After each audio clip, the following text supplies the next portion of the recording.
Hello everyone, once more welcome back to Liguro Spoken English Institute. My dear students, my dear friends and everyone.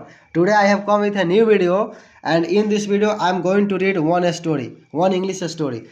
इस English story का नाम है patience. Patience means होता है धैर्य, ठीक है। यानी हम सभी के जीवन में धैर्य जो होता है बहुत ही ज़रूरी है और सब किसी के पास धैर्य होना चाहिए। सो माय डियर स्टूडेंट्स, ये जो इंग्लिश स्टोरी है बहुत ही इंटरेस्टिंग है और इससे कुछ सीखने का मिलेगा आपको। कि इससे क्या सीखने को मिलेगा? सीखने का ये मिलेगा कि अगर आप किसी मुसीबत में हैं तो उस मुसीबत में किस प्रकार आपको धैर्य रहना चाहिए, कैसे आप उस मुसीबत से पार हो सकते हैं, ठीक है। तो चलिए मैं इस कहानी को एक एक वर्ड एक एक सेंटेंस को मैं रीड करके और हिंदी के साथ एक्सप्लेन कर रहा हूँ। एक एक वर्ड एक एक सेंटेंस का मैं हिंदी बताऊँगा ताकि कोई भी आपको दिक्कत परेशानी कुछ नहीं होगा, ठीक है। बस आप वीडियो को कंटिन्यू देखिए, लास्ट तक देखिए, आपको इसे अंग्रेजी लिखना पढ़ना बोलना सब कुछ सीखने को मिलेगा, ठीक है। अगर आपको लगेगा कि ये चैनल से कुछ सीखने को मिल रहा है और ये वीडियो आपके लिए यूजफुल है और बेटर है और बढ़िया है, जो कुछ भी आप समझ सकते हैं, तो आप इस चैनल को सब्सक्राइब कर लीजिए और ऐसे ही वीडियो आपको मिलते रहेगा। जो भी यहाँ पे इस चैनल पर जो भी वीडियो मिलेगा इंग्लिश रिलेटेड वीडियो मिलेगा। कोई भी कन्वर्सेशन हो या इंग्लिश स्टोरी हो या जो भी वीडियो हो आपको इंग्लिश रिलेटेड ही मिलेगा, आप अंग्रेजी सीख सकते हैं, ठीक है। तो चलिए सबसे पहले मैं इस कहानी को मैं पढ़ूंगा, अब स्टार्ट कर रहा हूँ और इसका हिंदी बता रहा हूँ। देखिए बोल रहा है nothing great can be done at once. At once means होता है एक बार, ठीक है। डन यानी जैसे कोई क्रिया हो जाता है, कोई काम होता है उसको बोलते हैं डन, इट्स डन, ठीक है, यानी यह किया जाता है। तो nothing great can be done, nothing यानी कुछ भी, ग्रेट यानी महान, ठीक है। तो कुछ भी महान या बड़ा नहीं हो सकता है एट वंस यानी एक बार। एक बार में कुछ भी कोई भी क्रिया या कोई भी काम कुछ भी एक बार में बड़ा या महान नहीं हो सकता है।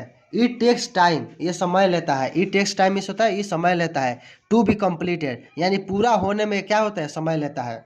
बात सही है। कोई बोलता है ना कि Rome is not built in one day, ठीक है। तो एक बार में किसी भी हम बिल्डिंग को या किसी भी चीज़ को, हम इमारत को एक बार में खड़ा नहीं कर सकते हैं। वन शुड हैव पेशेंस, ठीक है, यानी प्रत्येक के पास क्या होना चाहिए, धैर्य होना चाहिए। पेशेंस मीन्स धैर्य। One should have patience. Patience is a great virtue. Patience means होता है यहाँ पे धैर्य और ग्रेट वर्च्यू मीन्स होता है अच्छा गुण। जो धैर्य होता है एक अच्छा गुण है। धैर्य क्या है, एक अच्छा गुण है। Let us take the example of a farmer, ठीक है। और चलिए हम लोग एक एग्जाम्पल लेते हैं, उदाहरण लेते हैं ऑफ ए फार्मर। एक किसान का उदाहरण लिया जाता है कि किसान, अब देखिए किसान के माध्यम से बताया जाएगा कि जो किसान है उसके पास किस तरह का धैर्य होता है, ठीक है। बोल रहा है कि he works hard to grow his crops. Crops means फसल, ग्रो यानी उपजाना, ठीक है। Works hard, he works hard to grow his crops. Works hard means होता है कठिन मेहनत करना, ठीक है। तो वह कठिन मेहनत करता है अपने फसल को उपजाने के लिए। जो किसान जो होता है अपने फसल को उपजाने के लिए क्या करता है, कठिन मेहनत करता है। ही प्लॉग्स हिज फील्ड्स, वह अपने खेतों की क्या करता है, जुताई करता है। प्लॉग्स मीन्स होता है जुताई करना, हिज फील्ड्स यानी अपनी खेतों के। तो वह अपनी खेतों को जुताई करता है। देन ही, तब वह सोज सीड्स, तब वह सोज मीन्स होता है बोना, बोना या रोपना, सीड्स यानी बीज। तब वह क्या करता है, बीज रोपता है। He waits patiently till the harvest, ठीक है, यानी जब तक फसल की कटाई शुरू नहीं होता है तब तक क्या करता है, वो धैर्य के साथ इंतजार करता है। ओनली देन, तब केवल, is he able to enjoy the fruits of his labour, तब वह इंजॉय यानी he is able to enjoy, यानी वह तब वह आनंद लेने के योग्य होता है, यानी काबिल होता है। The fruits of his labour, यानी अपने मेहनत का जो फल उसका मिलता है। जब किसान का फसल जो बढ़िया हो जाता है और फसल की कटाई होने लगता है तब अपने क्या होता है कि अपने मेहनत का जो फल, फ्रूट्स ऑफ हिज लेबर, अपने मेहनत का फल को क्या करता है, इंजॉय करता है। उसको आनंद मिलता है कि अब मेरा जो फसल जो है बढ़िया हुआ है, अच्छा हुआ है, तब उसको आनंद मिलता है, ठीक है। फिर यहाँ पे लिख रहा है कि if a great miss Fortune false upon you, ठीक है। इफ़ यानी यदि, ए ग्रेट यानी एक महान या बड़ा, ठीक है। मिस फॉर्चून यानी अभाग्य या आफत, ठीक है। यदि एक बड़ा आफत आप पे पड़ता है, फॉल्स अपॉन यू यानी आप पे पड़ता है। यदि एक बड़ा आफत आप पे पड़ता है, you should not lose hope, तो आपको अपने आशा को नहीं खोना चाहिए। लूज मिस होता है खोना, होप यानी आशा। तो आपको अपने आशा को नहीं खोना चाहिए। यानी कोई भी मुसीबत पड़े आप पे ऊपर, कोई भी मुसीबत पड़े, कोई भी घटना हो, तो आपको अपने धैर्य को नहीं खोना चाहिए, ठीक है। आपके पास पेशेंस होना चाहिए, ठीक है, और आपका आशा को नहीं खोना चाहिए। Keep on doing your work patiently, ठीक है, और धैर्य के साथ आपको अपने वर्क को, अपने कार्य को करते रहना चाहिए। कीप ऑन डूइंग मीन्स होता है करते रहना चाहिए, ठीक है। जैसे बोला है कि you should keep on studying, ठीक है, आपको पढ़ते रहना चाहिए। You should keep on speaking, आपको बोलते रहना चाहिए। You should keep on going to market, आपको बाजार जाते रहना चाहिए। You should keep on walking, आपको टहलते रहना चाहिए। तो इस तरह का सेंटेंस आप बना सकते हैं, ठीक है। आफ्टर सम टाइम, कुछ समय बाद, your bad days will pass, कुछ समय के बाद योर बैड डेज, आपके बुरे दिन क्या होंगे, विल पास यानी गुजर जाएंगे।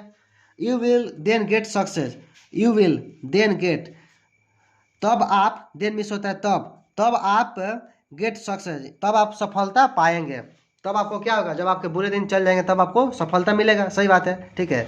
चलिए अब यहाँ पे मैं बताता हूँ। हाँ, once some people were crossing a river in a boat, ठीक है। एक बार, वंस मीन्स क्या होता है, एक बार। सम पीपल वर यानी कुछ लोग, क्रॉसिंग, क्रॉसिंग मीन्स होता है इस पार से उस पार जाना। ए रिवर इन ए बोट, ठीक है, यानी एक नदी को, ठीक है, एक नदी को कुछ लोग, यानी एक बार कुछ लोग एक नदी को नाव से इस पार से उस पार जा रहे थे, ठीक है। The boat was in mid stream, mid stream means होता है मझधार, यानी जब हम लोग कोई नदी, नदी के बीच बीच में चल जाते हैं उसी को बोलते हैं मिड स्ट्रीम, यानी मझधार में, ठीक है, यानी नदी के पूरे बीच में। The river was very deep, ठीक है, और the boat was in mid stream, जो नाव जो था बीच मझधार में था, यानी बीच नदी के किनारे, बीच नदी में था। The river was very deep, और नदी बहुत गहरा था। Suddenly there was a leak in the boat, suddenly means होता है अचानक। There was a leak in the boat, नाव में एक छेद था, ठीक है। लीक मीन्स होता है छेद, ठीक है। हम लोग बोलते हैं ना कि यहाँ पे लीक है, इस पाइप में लीक है, वही लीक यानी छेद। The water began to fill in, अब उसमें पानी भरने लगा। फिल मीन्स होता है भरना। The water began to fill in, अब उसमें पानी भरने लगा।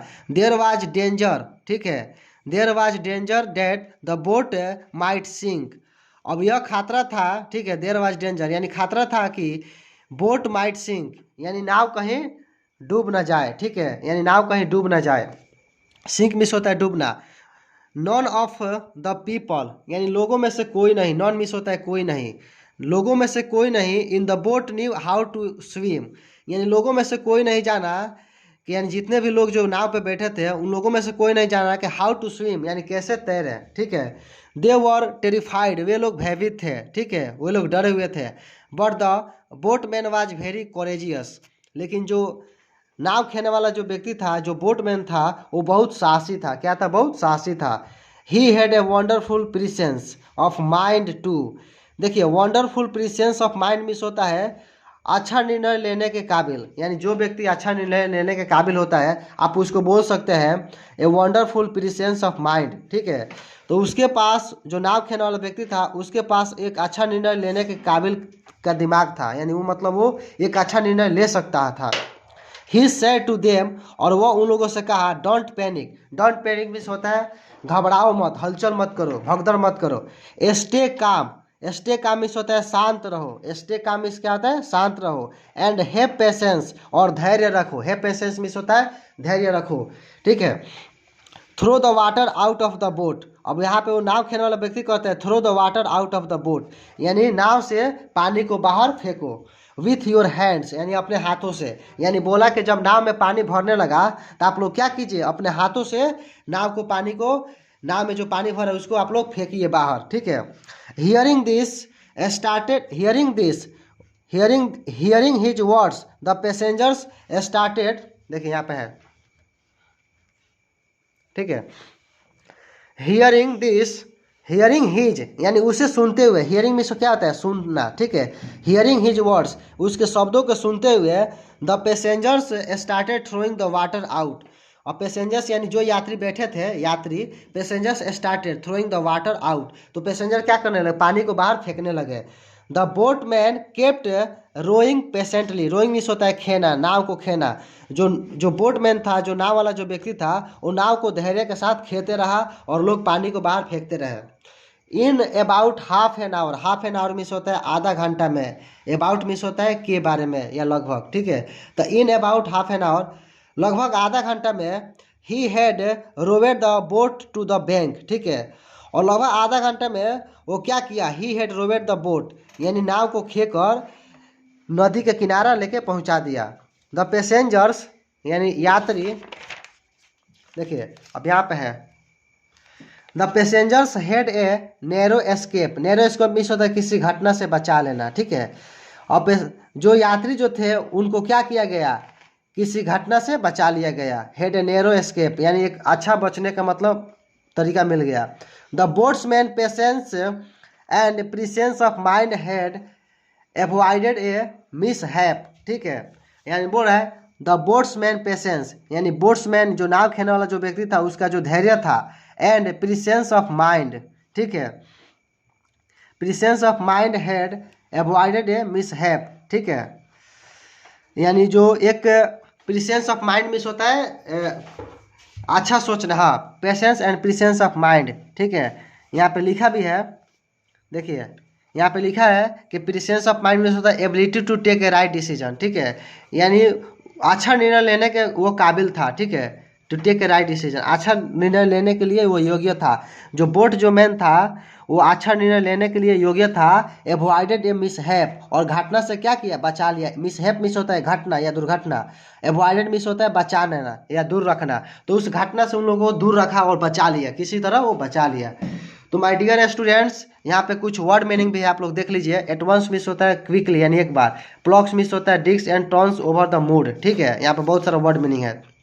तो इसी के साथ मैं अपने वीडियो को स्टॉप करूँगा, ठीक है, और फिर मिलूंगा नेक्स्ट वीडियो में। और आप लोग इस वीडियो में अपना दुलार प्यार दीजिए और इस वीडियो को ज़्यादा से ज़्यादा लाइक कीजिए, शेयर कीजिए, कमेंट कीजिए और लोगों के पास पहुंचाइए, ताकि मैं नेक्स्ट वीडियो बनाऊं और इस तरह आप लोगों को अंग्रेजी सीखने के लिए आपको मैं कुछ बढ़िया चीज़ आपको प्रोवाइड करूं, ठीक है।